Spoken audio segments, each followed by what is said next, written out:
Chris, a highly accomplished and respected Nigerian-born pilot, lived in a high-end neighborhood in Lekki, Lagos. He was known for his calm and collected demeanor in his neighborhood and highly respected. After about 2 years of living as a bachelor, he got married to Ameh, a sophisticated and beautiful lady who she met in one of his visits to the bank. Ameh has an aura that lights every room she enters.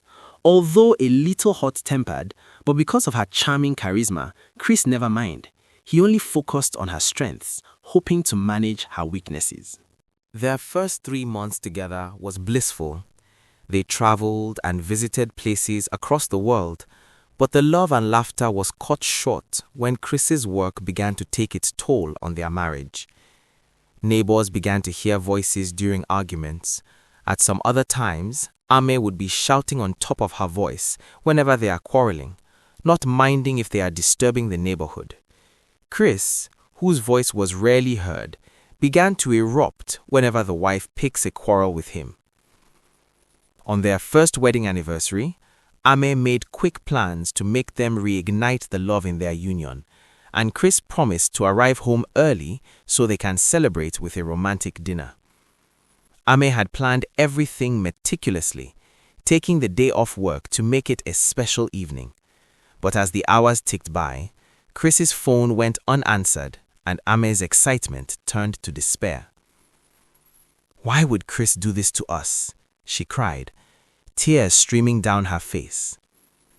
Meanwhile, Chris was struggling to navigate through bad weather on his flights, which got disrupted, and his mind kept racing with the thought of disappointing Ameh again. Ameh spent the whole evening dressed, seated on the same spot and staring at the clock. "This can't be happening to me," she cried. "I took a day off, for God's sake," she lamented. Chris finally arrived home at 11:45 p.m., exhausted and overwhelmed. He opened the front door and met Ameh seated on the sofa staring at him as he entered. "Babe, I am so sorry. The bad weather messed up my schedules today. I narrowly missed a crash," Chris explained, moving towards Ameh. Ameh stood up. "I would have preferred that you die in a crash today than to hear you tell me this trash," she said. "Chris, you are so irresponsible."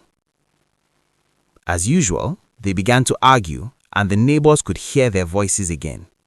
Suddenly, a loud gunshot pierced the air, and everything went silent.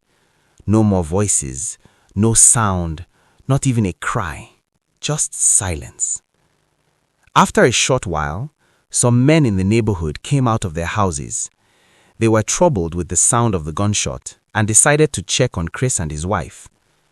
They knocked at the door, but there was neither response nor sound from the house. They looked at one another, wondering what had happened. They knocked again and waited, but still no response. After some minutes of waiting and wondering what next to do, they heard the front door opened and heard footsteps coming down the stairs. Then Chris opened the door. "Good evening, pilot," the 4 elderly men greeted first. "Good evening, sirs," Chris greeted, scouting their faces and looking around. He was expecting to see police officers. "Sorry to bother you," one of the men quickly added and cleared his throat. "We heard a gunshot in the neighborhood and we traced the sound to your house. Hope you are safe." Yes, Chris nodded. "And your wife too?" the second man quickly added. "Yes, she's upstairs. Do you want to see her?" Chris replied. "Not necessary. We just want to be sure the two of you are fine," the second man said. "Yes, we are good. Thank you for checking." The third elderly man, who had been observing Chris since he came out, spoke softly, looking into his eyes. "Pilot, we are concerned about you. We are aware of the happenings in your family, and we are worried about you. Talk to us." Chris heaved a sigh of relief. "My day got messed up and I missed my anniversary date with my wife. She was so mad with me and an argument started. I lost my cool and pulled out my rifle. I shot in the air though, but I know I messed up. I shouldn't have done that," Chris concluded, feeling sober. The elderly men sighed. Then they called him aside and shared their marital experiences. Chris returned to the apartment to find Ameh in the same position she had been. She crumbled to the floor traumatized when he pointed the gun at her and has not stopped sobbing. Chris couldn't go near her. He didn't know what to expect, and he sat down on the sofa regretting his actions. After another long hour of silence, he entered the bedroom to pack all his uniform and few personal items. On his way out, he picked a pen and paper to drop a note for Ameh.